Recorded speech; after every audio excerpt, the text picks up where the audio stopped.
Now, I'm hoping that you see by doing this first part, the horizontal axis is what's going to help you determine your end behaviors.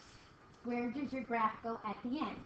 As x approaches infinity here or here. It's this little asymptote that's going to guide its way. And that was our horizontal asymptote. When we readdress this as a limit, it's going to approach that value, eventually approach very, very, very close to it.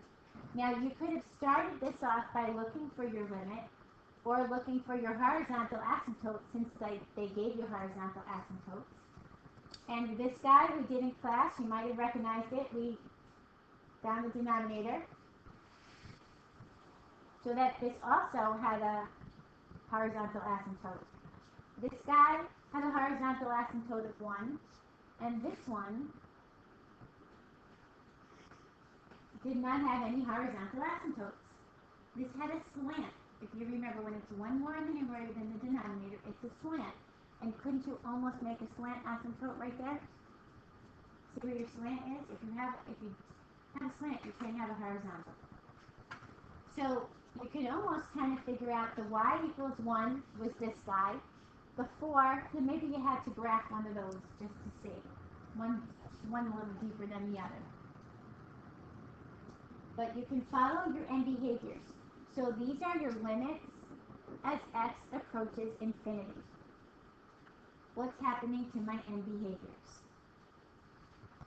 Okay, you just have to kind of match up your graphs with this. This was a good way to start tying in your horizontal asymptote to your limits. Well, I thought it was a good way. Okay. Then we took a look at, and I said, feel free, use your calculator to help you see this. Use your rules. You have 3 rules. Those rules from your horizontal asymptotes now become the rules for your limit to infinity. When x approaches infinity, it's using that horizontal asymptote to go right towards that value of y. So now rather it's saying my horizontal asymptote is y equals 0, my graph is going to approach this 0. My end behavior, wherever it comes from, will approach 0. So that's my limit. It's the same exact thing we did with the horizontal asymptote. We just refer to it now as the limit. This one, using your rules, the exponents are the same, so take a ratio. Instead of saying my horizontal asymptote is -1, I'm just saying the limit is going to approach -1. That y value, the value of my function when x is getting larger and larger and larger, is getting closer and closer to -1. Everybody okay with these? You're kind of tying together your 3 rules of your horizontal asymptotes with the limit rules? Yes? Okay. And again, you're just following your rules. So number 7, when they're the same, you make a ratio. So your horizontal asymptote is y equals 2. So your limit as x approaches infinity or negative infinity, whichever one we're looking at, is 2. 8, the numerator is higher than the denominator.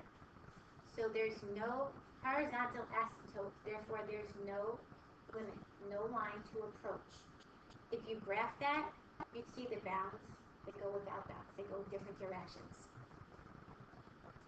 Number 9, you have to make a common denominator and then use your rule. So x over x, so you got -2. It's going to approach the line y equals -2. How do you determine if the numerator is greater than the denominator? Just look at your variables. Look at your x values. So in this one, this exponent is 1, this is 1. They're equal. In this one, this is a 2, this is a 1. That one's higher. In this What one, does the 2 mean? The 4 divided by 2, what's the half of the which one? 4 divided by 2. Oh, when they're equal, you take the ratio of their coefficients. That gives you your limit. It gave us your horizontal asymptote too. So that's just one of your rules.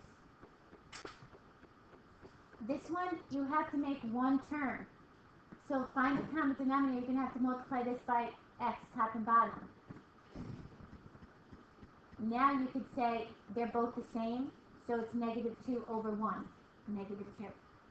When they're equal, make a ratio.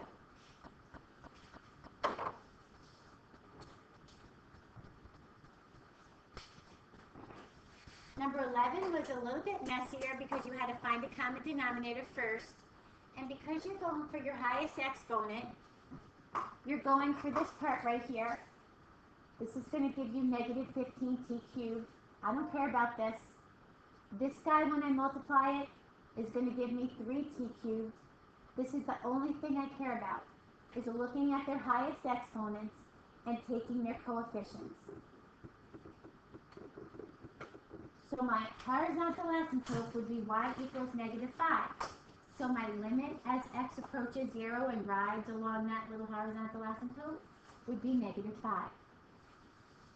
And when your degree in the numerator is smaller than degree in the denominator, your y equals 0, so you're approaching 0.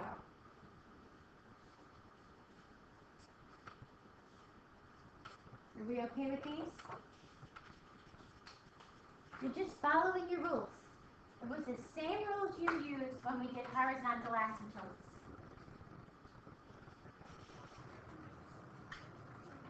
Okay, I thought what we would do is do your repeat. I want to